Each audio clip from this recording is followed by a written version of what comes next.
Abdallah Alaze, that you do not like blondes, she said in perfect Arabic. She did not stay to watch his response. Moving quickly, with purpose, she passed the Al-Aqsa Mosque and the ornate golden dome of the rock without looking twice. She had no time for sightseeing. Besides, the dramatic structures of Jerusalem had been part of her life for as long as she could remember. A group of tourists passed her, straining to hear their guide who led them from one location to another. She felt sorry for the people who buzzed through Jerusalem this way, passing in a mad frenzy from one holy site to another. How could one truly come to experience this wonderful, crazy, complicated city in just 1 week? The Temple Mount, or the Haram, had been breathtaking to her the first 30 times she saw it after grad school. Covering an area equivalent to 5 football fields in size, the monstrous structure could be explored for weeks on end. But that was her archaeological head speaking. Still, there was so much to this place. The city Jesus had lived in and loved. The city she lived in and loved. Alexana drew a deep breath of fresh air which had been cleansed by a light rain. It smelled like clean stones to her. She approached the offices on the northeastern corner of the Haram, where Alaza conducted business. She racked her brain, as she had done since yesterday, for the reason Abdallah Alaza, head of the Waqf and Islamic Affairs, sent her to meet with him. And then she shrugged her questions away, drew a breath, and knocked on the official's door. A male guard opened it and nodded her forward.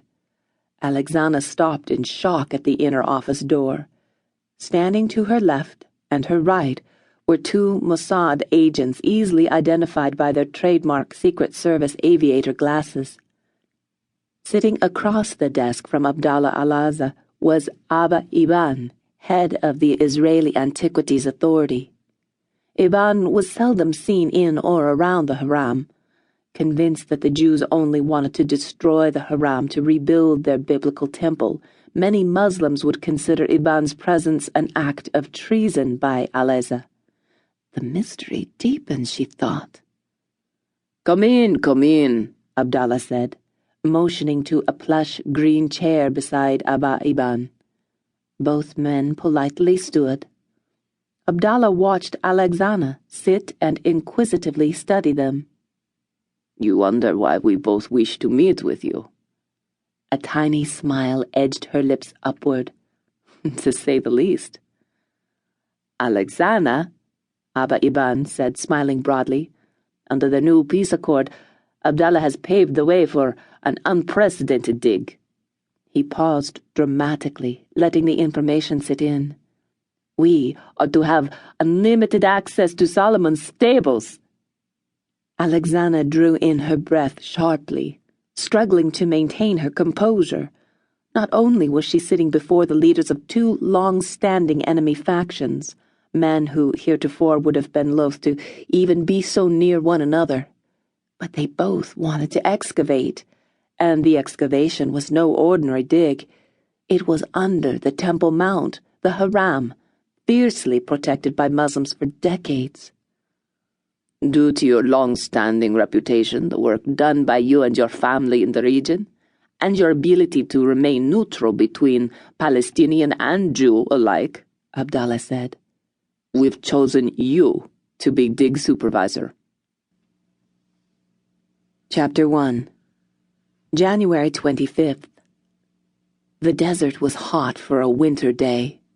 Ridge McIntyre wiped his brow as he pulled the jeep off the highway and onto a road he found only by tracking his mileage and carefully following directions.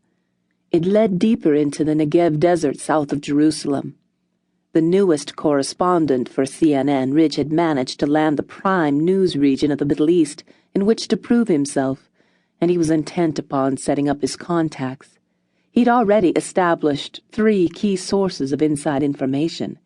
If he could nail his 4th, he'd have a strong network set up to funnel him politically hot stories. He drove the jeep up a steep hill, hoping that he was going in the right direction.